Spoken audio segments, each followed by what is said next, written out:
tous, on se retrouve pour que je vous présente ma salle sur SketchUp, un petit programme que tout le monde connaît, bien pratique pour faire ses plans. Alors voici la salle en question.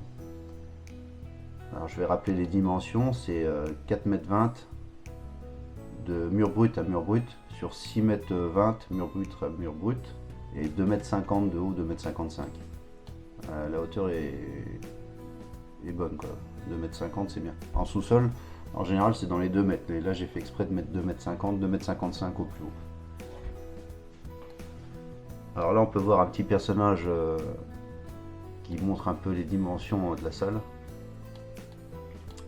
Alors tout d'abord à l'avant, on a un écran d'à peu près 3,50 m de base, c'est ce que je compte mettre, avec une estrade. Ça aussi j'aime bien l'effet estrade, je trouve que c'est joli, avec un bandeau lumineux à l'avant, enfin même deux, si elle est sur deux niveaux.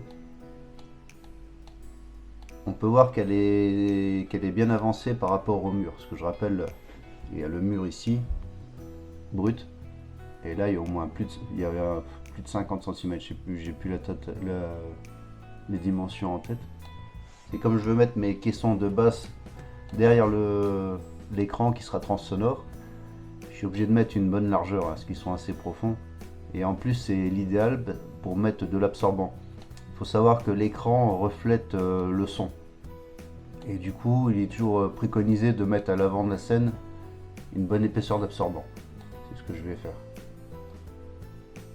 Et il y aura les enceintes donc derrière, 2 caissons de basse et 3 enceintes. Le reste des enceintes il sera visible, parce que moi j'aime bien l'aspect de mes enceintes et je veux qu'on les voit. Il y en a qui préfèrent les cacher, moi je préfère les montrer. Au plafond il y aura aussi 4 enceintes Atmos. Pareil, c'est des Jamo que j'ai acheté, la même marque que le reste, pour un équilibre sonore et qu'ils aient la même teinte quoi. Enfin j'espère. Je les ai pas encore écoutés. Et c'est des enceintes qui sont pratiques, celles au plafond, parce qu'elles sont de faible épaisseur. Elles sont faites exprès, pour ceux qui n'ont pas beaucoup de place. Et là, comme on peut voir, j'ai fait une corniche tout autour. Une corniche où, pareil, je compte mettre des bandeaux lumineux à l'intérieur qui éclaireront le plafond. Alors j'ai hésité avec un ciel lumineux, mais c'est vrai que j'en ai déjà fait un de ciel lumineux, j'en ai fait un dans ma salle de bain, je sais c'est pas courant. Et comme j'ai un faux plafond blanc, j'ai mis un ciel lumineux. Bah, c'est vrai qu'au début c'est sympa, on l'allume, on trouve ça beau, mais après on s'en lasse, on l'allume même plus quoi. Alors je vais pas me faire donner tout ce travail pour un truc que je me servirai, je pense jamais quoi, ou très rarement. Puis franchement on s'y habitue. Au début c'est beau, mais après bon, on fait plus gaffe quoi. Enfin, ceux qui en ont fait, tant mieux pour eux, hein, c'est quand même quelque chose de sympa. Alors ici on voit il y a l'estrade. Il faut faire un minimum de 35 cm de hauteur pour ne pas être gêné par les personnes qui seront devant. Il y aura 2 rangées de sièges, 3 sièges et 3 sièges là. Les sièges c'est pareil, je vais mettre les sièges cinéma que je vous avais montré dans l'autre vidéo que j'avais récupéré, mais je compte mettre une autre marque de siège, la marque Valencia. Ça je les mettrai dans quelques années, hein, mais je prévois à l'avance l'emplacement, parce que si vous prévoyez pas l'emplacement assez large entre les 2 marches, vous pouvez vous les carrer vos sièges, vous pouvez plus les mettre. Ou alors vous êtes obligé de refaire des marches, des gros travaux, parce qu'il faut retirer la moquette et tout le bazar. Alors du coup moi j'ai prévu l'emplacement pour les Valencia, qui sont beaucoup plus larges que ceux que j'ai actuellement. C'est des sièges les Valencia c'est des sièges en cuir inclinables. Ceux qui veulent voir ça sur internet, non, je crois qu'on peut le voir là. Des sièges de genre là. Enfin moi j'aime pas trop avec tous les fioritures là. J'aime bien ceux-là. Ouais, ceux-là. Ils sont tout simples mais ils sont beaux. Là 3 sièges et 3 sièges comme ça, il y en a pour 6 000 €. Voilà, ça fait déjà une somme. Ils sont électriques, c'est pareil, du coup il faut prévoir l'arrivée électrique. Et tout sera prévu à l'avance. Comme ça, le jour où je vais faire évoluer, voilà. De toute façon, ce sera les 2 choses qui évolueront. Ça sera les sièges, mais ça c'est après plusieurs années, et les enceintes. Les enceintes, c'est ce qui évolue en général le plus couramment dans une salle de cinéma ou un système hi-fi. L'électronique qui sera là dans le rack, c'est de l'électronique de bonne qualité quand même. Je vais mettre tout en Rotel,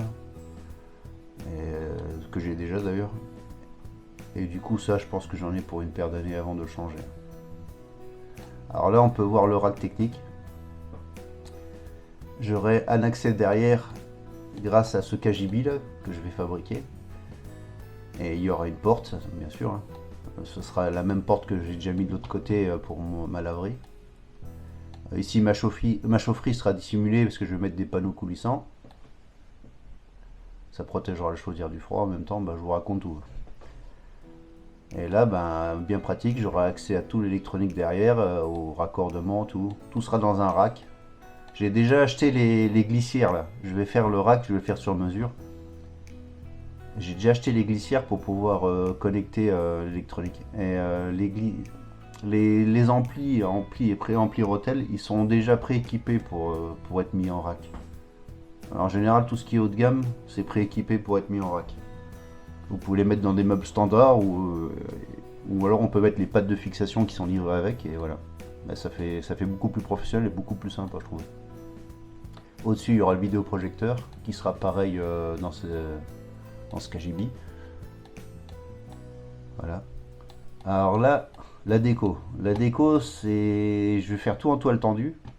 Sur des panneaux, je pense. Alors, il y aura derrière, il y aura de la réflexion et de l'absorbant. Parce qu'il ne faut pas que ce soit trop absorbant non plus, c'est pas bon. Et là, si ça vous rappelle peut-être quelque chose, ceux qui ont déjà vu, la déco là, enfin le style, je l'ai pompé sur une vidéo. C'est des personnes qui fabriquent des salles de cinéma avec concept. Et ils ont fait leur propre showroom, ils ont fait un peu ce design là. Je trouvais ça sympa, je me dis tiens, je vais refaire pareil. Alors j'espère qu'ils m'en voudront pas. Ça sera ce panneau là, le triangulaire, il sera décroché du mur et il y aura des LED derrière. Ça c'est logiquement, c'est ce que je veux faire. Je vais faire au fur et à mesure, je vais voir. De toute façon, toutes les arrivées de câbles et tout ça, moi j'ai tout dans ma tête, ça fait 20 ans que j'y pense à cette salle. Et je pense pas que j'oublierai quelque chose. Je vais faire au fur et à mesure. Ça c'est... Les dimensions sont réelles là, normalement. Il y aura peut-être quelques petites choses qui vont changer. Je verrai au fur et à mesure de la construction. Il y a des éléments qu'on peut pas bouger, comme l'emplacement des sièges, la porte. La porte que je vais construire là, j'ai déjà commencé à dégager mon sous-sol, pour ceux qui ont déjà vu la vidéo d'avant. J'ai été chercher des étais chez mon cousin pour étançonner, parce que le mur que je vais traverser là, c'est un mur porteur. Alors il faut pas se louper quoi. Et là je vais faire la porte, et après je vais fermer ce mur qui est libre pour l'instant. Et là je vais fermer le mur, faire la maçonnerie. Ça sera la première étape. Voilà, petite présentation de mon projet. Je sais pas ce que je peux vous dire d'autre. Ah oui, je vais vous présenter un petit peu, c'est mon repère là pour l'instant, c'est mon bureau. C'est là où je fais toutes mes vidéos. Attendez, je vais allumer. Voilà. Alors je suis fan de tout ce qui est cinéma. Bien sûr, si je fais une salle de cinéma, c'est vous en doutez un peu. Et je collectionne quelques trucs. Là, il n'y a pas tout, parce que ça prend beaucoup de place et du coup, c'est dans des cartons en attendant d'avoir ma salle. Là, j'adore tout ce qui est Toy Story. Alors, j'essaye de collectionner un peu les figurines. Il me manque Monsieur Patate et Madame Patate. J'en ai déjà vu, mais pas qui ressemblaient à ceux du dessin animé. Et le pionnier aussi, celui avec sa pioche là. Là, j'ai des casques. Tout le monde connaît ces casques-là, on les a déjà vus sur internet. Iron Man, Ant-Man, la totale. Celui d'Iron Man, il est super, il s'ouvre tout seul. Je sais pas, vous regarderez les vidéos sur YouTube, il y en a plein qui ont fait la présentation. C'est une belle pièce, hein. Franchement il est beau, une belle finition. Celui-là de Batman, il est sympa, regardez. C'est 20 € sur AliExpress. Il suffit de mettre une tête à l'intérieur et ça fait le taf. J'en ai un autre là encore de Spider-Man. Et j'en ai un autre encore qui est en précommande, c'est le bouffon vert qui va avec Spider-Man. C'est la plupart des casques, c'est des Hasbro. Et franchement, ils sont de bonne qualité.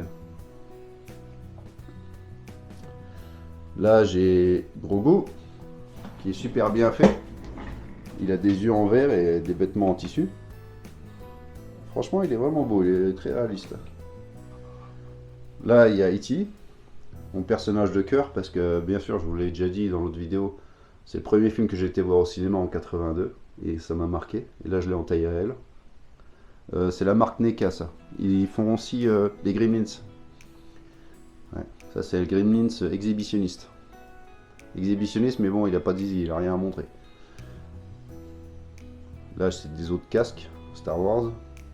Je suis un grand fan de Star Wars. Le Mandalorian, tout le monde l'a reconnu. Dark Vador, un Stormtrooper. Dark Vador, je l'ai 2 fois. Je l'ai là et je l'ai encore là.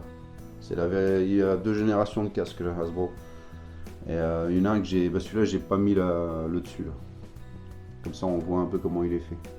Il y en a un qui ira sur un mannequin parce que j'ai un mannequin où je vais habiller avec un habit Dark Vador que j'ai déjà. C'est un habit vraiment qui coûte assez cher, c'est un truc de luxe.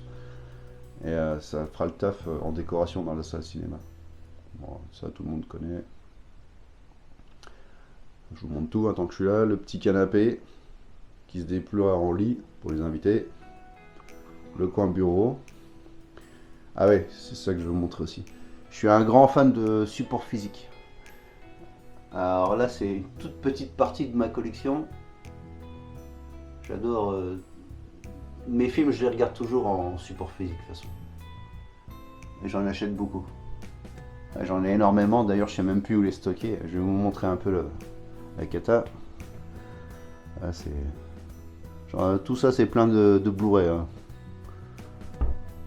Et vivement que j'ai ma salle, comme ça je vais pouvoir les ranger dans des étagères et faire quelque chose de propre. Quoi. Voilà, c'est tout pour cette vidéo. J'espère que ça vous a plu, puis à une prochaine. Ciao ciao.